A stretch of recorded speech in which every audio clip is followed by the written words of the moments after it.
Estado mexicano, ¿no? Pues debería de cumplir una ley política. Marx no dejó una teoría del Estado, ¿no? Sin embargo, sí dejó una reflexión sobre el Estado que está todo el tiempo, tanto en textos de teoría política como en la crítica de la economía política. El Estado aparece sistemáticamente. Pero entonces, cuando le preguntan a Marx, ya muy grande, que qué va a dejar, dice, bueno, ¿qué le preocupa, no? Dice, bueno, ya he dejado muchas cosas, se pueden completar. Lo que me parece que va a ser más difícil de desarrollar para los marxistas va a ser la teoría del Estado. Es decir, como él se la imagina, ¿no? Entonces, claro, para nosotros es muy importante imaginar esa teoría del Estado, sobre todo desde la crítica de la economía política. Entonces, desde ahí es que se nos ocurre la idea de que en el plano de la política debe de haber una ley, ¿no? Con la fuerza de la ley del valor, que por ponerle un nombre, le podríamos llamar es la ley del Estado, ¿no? Que diría que el interés del capital social está por encima del capital individual. Es una ley como la ley del valor, no más que en el plano de la política y de la política económica, ¿no? O sea, el trabajo social está por encima del trabajo individual, ¿no? Es lo mismo. En este caso, el Estado no se puede dedicar a gestionar los intereses de General Motors. Es prioritario para el Estado norteamericano el interés de la totalidad del capital norteamericano, ¿no? Bueno, ¿qué ocurre con el libre comercio? El Estado mexicano está al servicio de 20 o 30 empresas.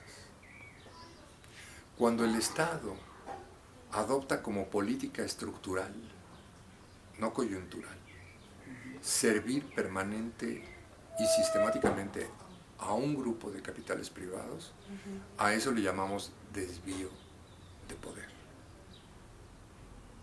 ¿no? No abuso de poder. Abuso de poder es otra cosa. Abuso de poder es cuando existen leyes muy claras para cómo se debe de comportar el Estado y el Estado las viola. En este caso el Estado no necesita violar nada porque el Estado cambia las leyes. Establece por ley la prioridad del capital privado sobre el capital social. Y no viola nada, no abusa. Al contrario, cumple la ley. Pero la ley termina estableciendo algo que es absurdo para el propio capitalismo, para el propio interés general del capital. Eso es lo que imponen los tratados de libre comercio. Eso es de lo que se libró Brasil o Sudamérica cuando rechazó el ALCA. Y esa es la condena de México. Entonces, siguiendo este principio, el Estado mexicano desbarató la industria mexicana, destruyó, o sea, no defendió el interés del capital mexicano en su conjunto frente al capital norteamericano, sino lo entregó todo a unas 20 o 30 empresas mexicanas. En el caso de México, el Tratado de Libre Comercio establece una política pública de desvío. En el capítulo de México caracterizamos el concepto de desvío de poder en un sentido económico y en un sentido político. Decimos que hay un desvío del poder económico y un desvío del poder político. Entonces, lo caracterizamos porque la acusación contra el Estado mexicano fue fundamentalmente esta. Acusamos al Estado mexicano de desvío de poder. Sobre todo porque consideramos que el desvío de poder tiene consecuencias no solo de destrucción del todo el tejido económico del país, sino de todo el tejido político y del tejido jurídico y del tejido cultural. Entonces, destruir la totalidad de los tejidos de la nación tiene consecuencias obviamente genocidas. Entonces, lo que queremos es no dejar, vamos a decir, en lo aleatorio, en lo equivocado, en lo erróneo, el desastre total por el que atraviesa el país, sino explicarlo a profundidad en una conexión orgánica, causal, entre el desvío económico y el resto del desvío de poder, para poder caracterizar desvío de poder como un crimen de lesa humanidad, de consecuencias genocidas. Esta es la acusación que formulamos en el capítulo México. Es muy fuerte. Pero entonces, porque el Tribunal Permanente de los Pueblos nos daba la oportunidad de no solo apelar a leyes existentes, sino de construir principios jurídicos inexistentes. Entonces, para poder ejercer esta posibilidad que te da moralmente el tribunal, teníamos que construir conceptualmente el crimen del cual estábamos acusando. El crimen es desviar el poder. Entonces, ¿qué es el desvío de poder? Hay que construirlo conceptualmente. Entonces, hacemos un rodeo conceptual marxista, no explícito, implícito, para construir el concepto de desvío de poder. Desvío de poder económico no es lo mismo que desvío de poder político. Desvío de poder político es reordenar el conjunto de las instituciones y de las leyes que rigen la vida política del Estado para impedir el acceso de todo el pueblo de México a la justicia. O sea, no es que el Estado comete equívocos y entonces por eso ocurren injusticias. No, todo está organizado para que no exista ninguna posibilidad de acceder a la justicia. Todo está organizado para el instituto, lo viste ahora, el Instituto Nacional Electoral, los tribunales judiciales, todo está siguiendo la ley, organizado para poder perpetrar de manera estructural fraudes. Como lo que pasó en el Estado de México. Es lo que pasó en 2012, es lo que pasó en 2006, es lo que ha pasado en todos los años desde 88. Desde la firma del Tratado de Libre Comercio, jurídicamente, ¿no?, utilizando todas las herramientas de la gobernanza, ¿no?, es imposible acceder a la justicia. Y es perfectamente posible, es necesariamente algo que ocurre, el hecho de que ocurre toda la corrupción y toda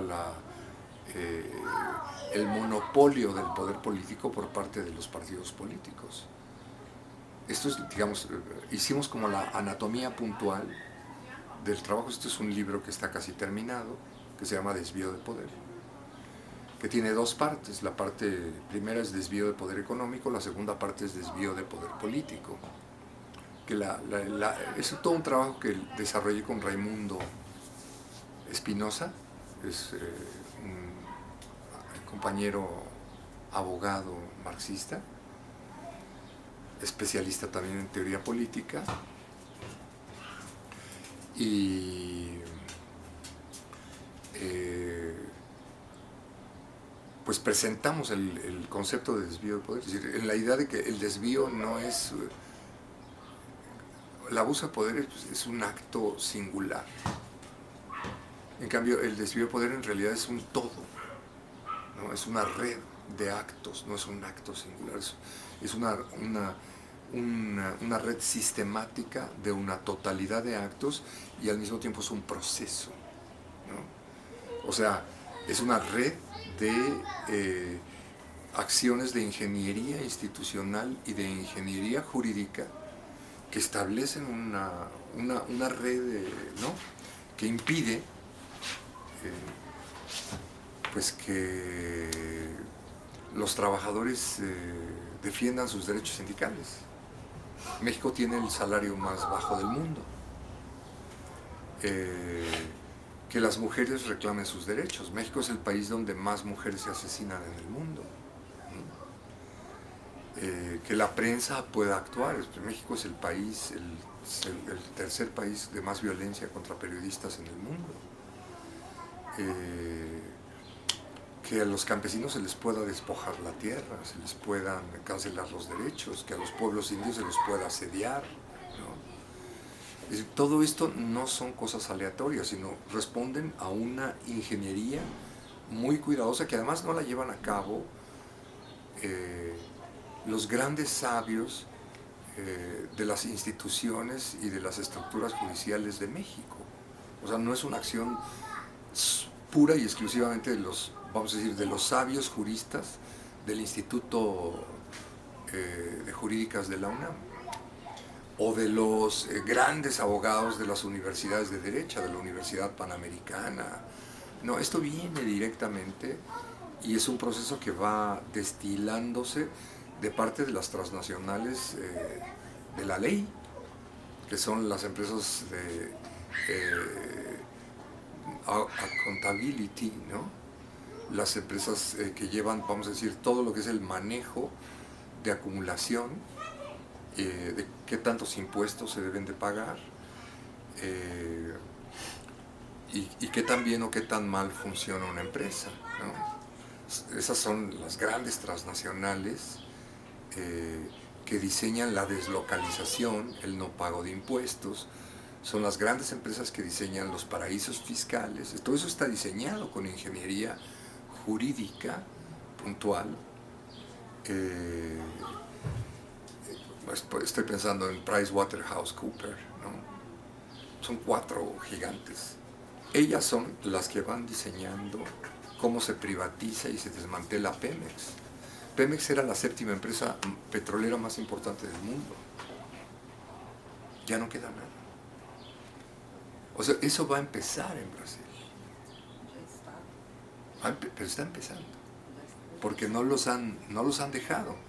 Bueno, para que se den idea de lo complicado que es, o sea, desmantelar una empresa del calibre de Petrobras, no lo pueden hacer aunque cada vez den golpes tremendos, que eso es lo que vimos, de lo que fuimos testigos, eso dura 30 años.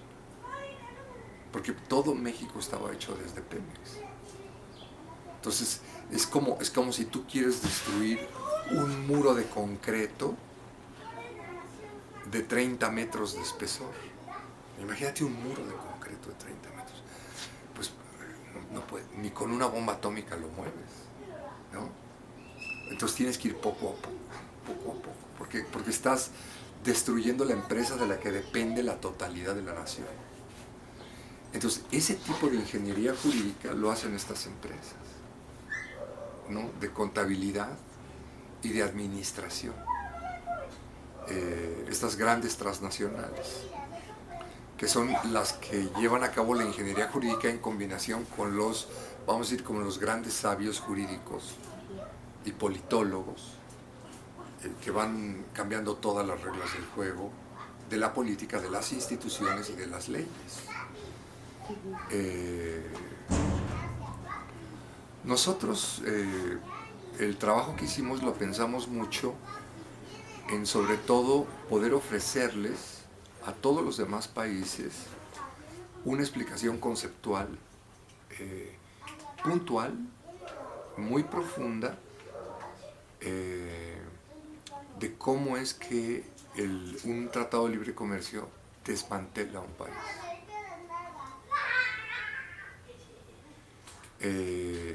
Es decir, de esto salen lecciones que solo pueden salir de aquí por la magnitud de la devastación, por la profundidad de la devastación, por el desafío que implicó para el capital norteamericano tener que destruir un capitalismo como el mexicano.